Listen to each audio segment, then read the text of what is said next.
It's astonishing. All this is only 20 or 30 minutes from the heart of San Francisco.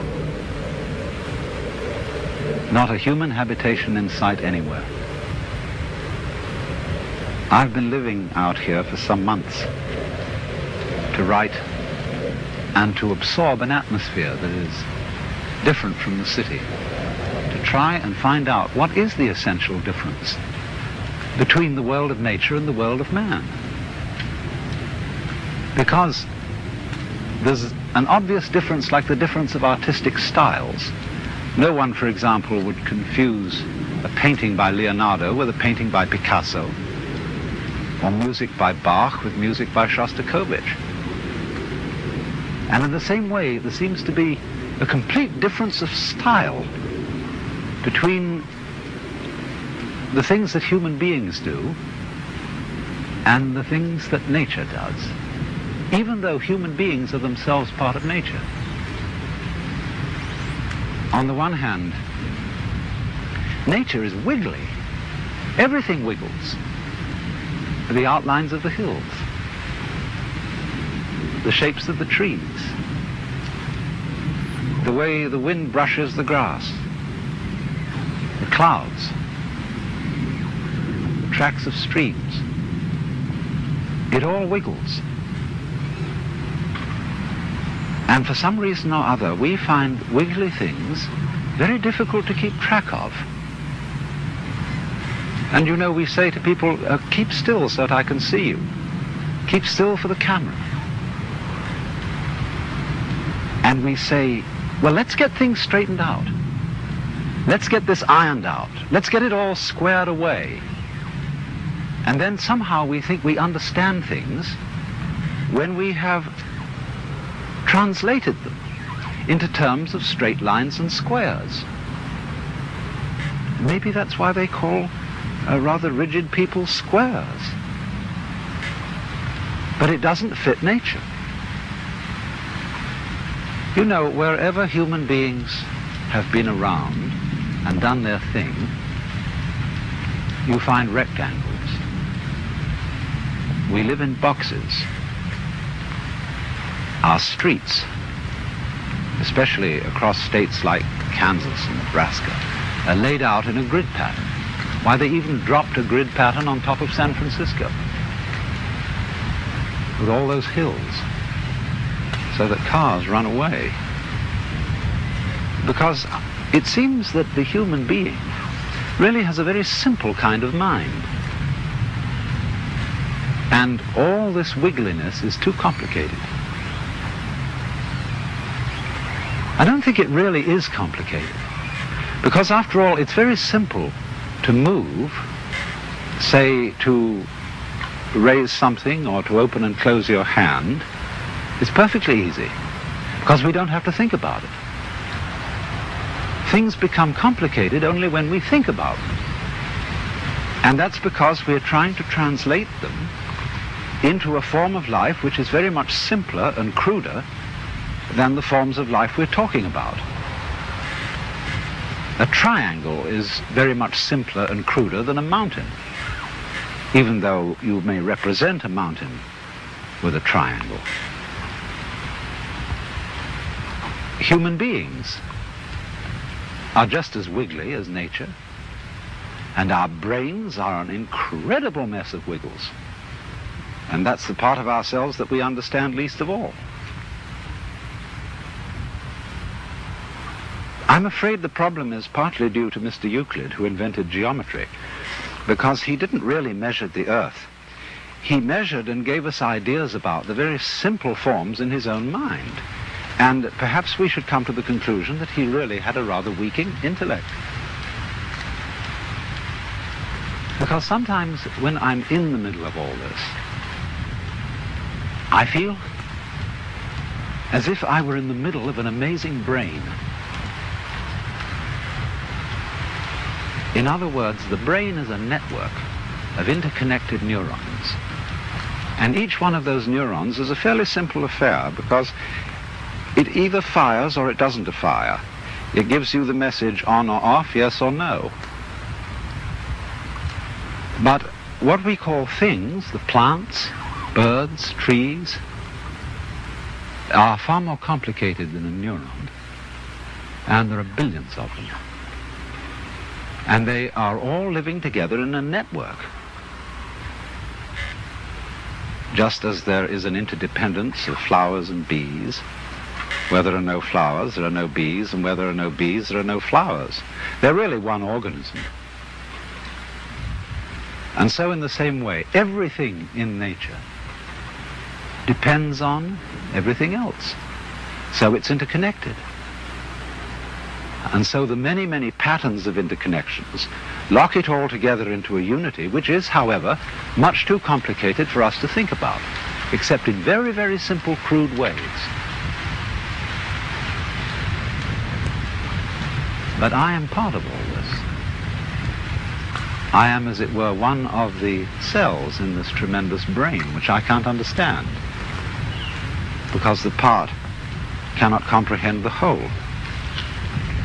And yet at the same time, I don't feel, like so many people seem to feel, that I'm a foreigner or a stranger in this world. Its aesthetic forms somehow appeal to me more than most of the aesthetic forms which men have produced. I feel in it as if, in the same way, when you see a flower in a field, it's really the whole field that is flowering, because the flower couldn't exist in that particular place without the special surroundings of the field that it has. You only find flowers in surroundings which will support them. So in the same way, you only find human beings on a planet of this kind, with an atmosphere of this kind, with temperature of this kind, supplied by a convenient neighboring star. And so, just as the flower is a flowering of the field, I feel myself as a personing, a manning, a peopling of the whole universe. In other words, I seem, like everything else, to be a center, a sort of vortex, at which the whole energy of the universe realizes itself, comes alive. A sort of aperture through which the whole universe is conscious of itself.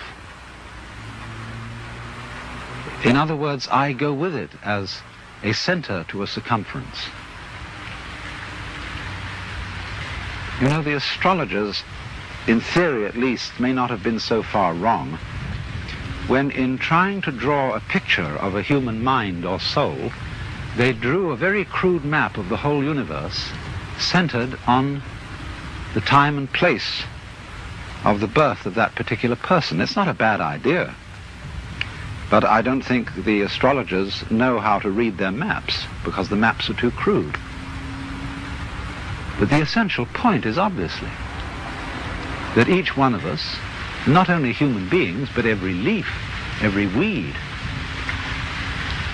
exists in the way it does only because everything else around it does. In other words, there's a relationship between the center and the circumference, which is rather like the relationship between the poles of a magnet.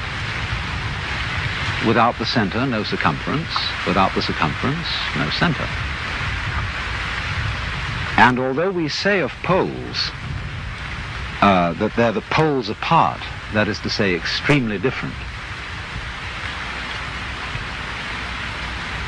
there's something between them, just as the north and south poles of a magnet are united by the magnet. So the individual and the universe are inseparable. But the curious thing is that while that's rather easy to see in theory, very few people are aware of it in an important, strong way, like one is aware of blue in blue sky or of the heat in fire. It's more of an idea than it is of a realization. And so it strikes me more and more that our failure to feel at home in this astonishing brain in which we live is the result of a basic initial mistake in our thinking about the world, and is in turn the cause of what is beginning to look like the failure of our technology, of the fact that everything we're doing to try to improve the world was a success in the short run, made amazing initial improvements, but in the long run we seem to be destroying the planet by our very efforts to control it and improve it. And it strikes me that that is because we are really too simple-minded to understand what we're doing when we interfere with the natural world strongly and on a vast scale. We don't really interfere with it because that would suggest that we were something different from it, something outside. But I think what we're doing is we are understanding it in terms of languages, numbers, in terms of a logic which is too simple for the job, too crude for the job. To begin with, we understand everything in terms of words or numbers, and they're stretched out in rows, in lines. And our eyes have to scan those lines in order to understand them. But when I scan this view, I don't do it line by line by line. I see the whole thing at once.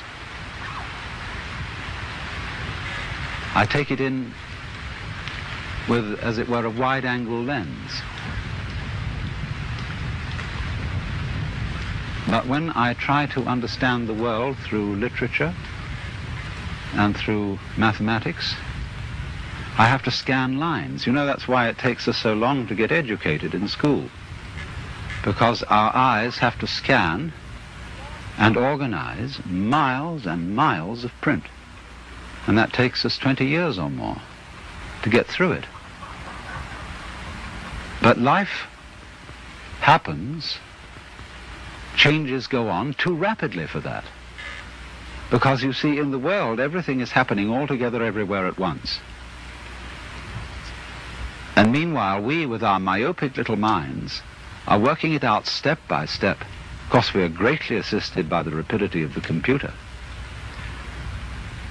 But even so, the computer is still looking at things in rows as the magnetic tape goes through and is scanned by the computer. It's still all going along in a single track. And I suppose then our difficulty is that we have lamentably one-track minds in an infinitely many-tracked universe. And we may have to come to the alarming conclusion that the universe is smarter than we are.